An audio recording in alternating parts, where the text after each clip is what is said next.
Assalamualaikum warahmatullahi wabarakatuh.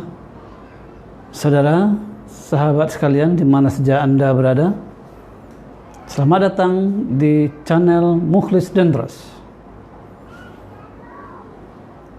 Dalam melaksanakan ibadah, tidak semua ibadah yang kita lakukan itu diterima oleh Allah. Ada beberapa sebab. Mungkin karena caranya, ilmunya, dan niatnya.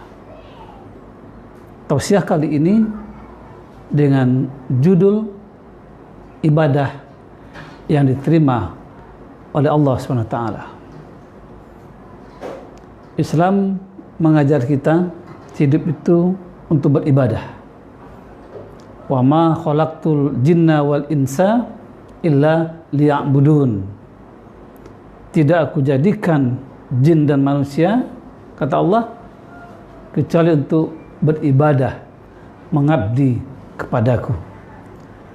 Seluruh aktivitas yang dilakukan oleh seorang muslim itu harusnya bernilai ibadah,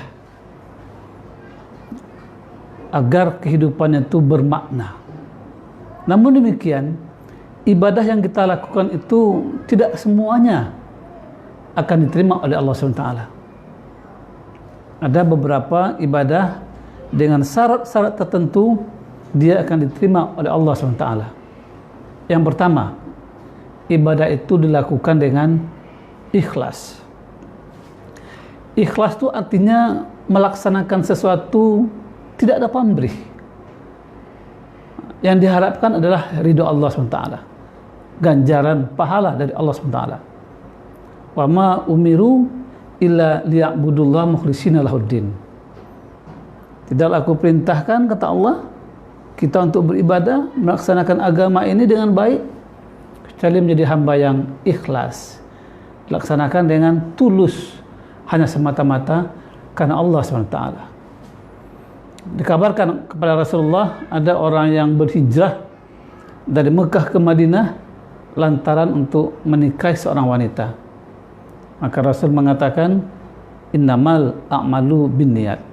Sesungguhnya amal itu tergantung pada niatnya. Barang siapa yang berhijrah karena Allah dan Rasulnya, maka dia akan mendapat pahala dari Allah SWT. Tapi barang siapa yang berhijrah karena ingin menikahi seorang wanita atau urusan dunia, maka dia akan mendapatkan hal itu. Tergantung apa niatnya. Juga Allah menyatakan kepada kita dalam surah Al-Baqarah ayat 264, ya ayyuhallazina amanu la tubtilu shadaqatikum bil manni wal azah. Hai orang-orang beriman, janganlah kamu hilangkan sedekah-sedekahmu, pahala sedekahmu dengan menyebut-nyebutnya dan menyakiti perasaan yang menerimanya. Kallazi yunfiku ma lahu ria'an nas, seperti orang-orang yang berinfak, bersedekah ria karena manusia. Jadi kita beribadah ria, mengharapkan balasan dari manusia berupa tepukan, berupa surprise, berupa pujian, maka ibadah itu tidak diterima oleh Allah SWT karena tidak ikhlas. Ini yang pertama, kunci agar ibadah kita diterima oleh Allah SWT.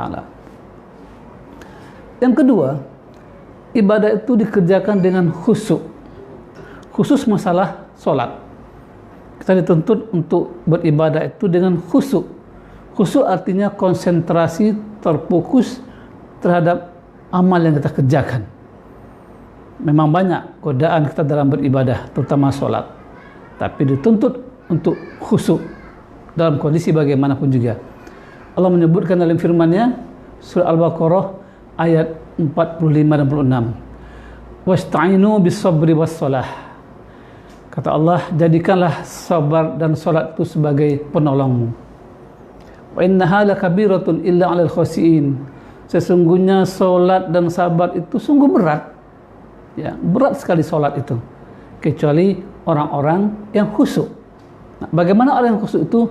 Allazina yazunnuna annahum mulaqu rabbihim wa annahum ilaihi raji'un. yaitu orang-orang yang meyakini bahwasanya mereka akan menemui Tuhannya dan bahwa mereka akan kembali kepadanya. Jadi orang itu bisa khusyuk dalam beribadah kalau keyakinannya bahwasanya seluruh amalnya akan dihadapkan kepada Allah dan dia akan bertemu dengan Allah. Ini akan menimbulkan kekhusyukan. Namun demikian, walaupun kita sholat belum bisa khusyuk, tapi kita tidak boleh meninggalkan sholat. Tetap dilaksanakan dan berupaya agar sholat itu khusyuk sehingga dia diterima oleh Allah SWT.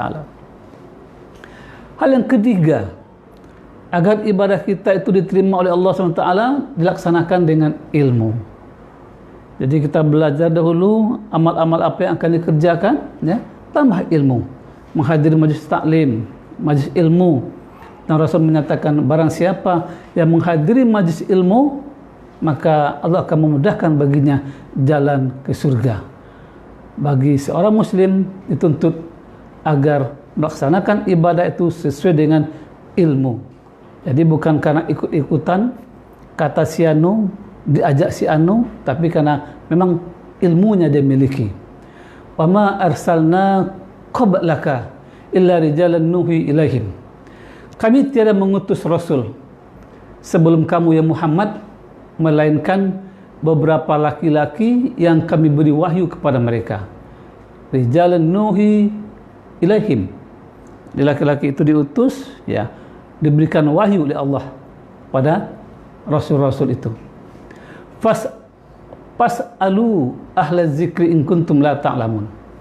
Maka tanyakanlah apa yang tidak kau ketahui kepada orang yang ahlinya. Nah, jadi kita dituntut untuk belajar agama, ya, menuntut ilmu, bertanya, berdiskusi agar ibadah yang kita lakukan itu memang sesuai dengan ilmu sehingga dia diterima oleh Allah Subhanahu wa taala. Yang keempat, ibadah itu dikerjakan dengan sempurna. Ya, tidak separuh-separuh, tapi betul-betul dikerjakan dengan baik. Sebagaimana kita melaksanakan ibadah sholat, ibadah puasa, harus dikerjakan dengan sempurna. Ya, ketika ibadah itu dikerjakan dengan sempurna, dia akan diterima oleh Allah SWT. Kemudian, yang kelima, agar ibadah kita diterima oleh Allah, dilaksanakan dengan amal jama'i, berjamaah. Ya. Apalagi yang berkaitan dengan ibadah sholat, kita dituntut untuk melaksanakan dengan berjamaah. Dan laki-laki dianjurkan untuk sholat berjamaah itu di masjid, dan wanita boleh di rumah saja. Jamaah. Lipatan pahala sholat berjamaah itu beda. Kalau sholat sendiri nilainya cuma 1, tapi ketika dilaksanakan dengan berjamaah akan menjadi 27 derajat, sehingga beda sekali nilainya.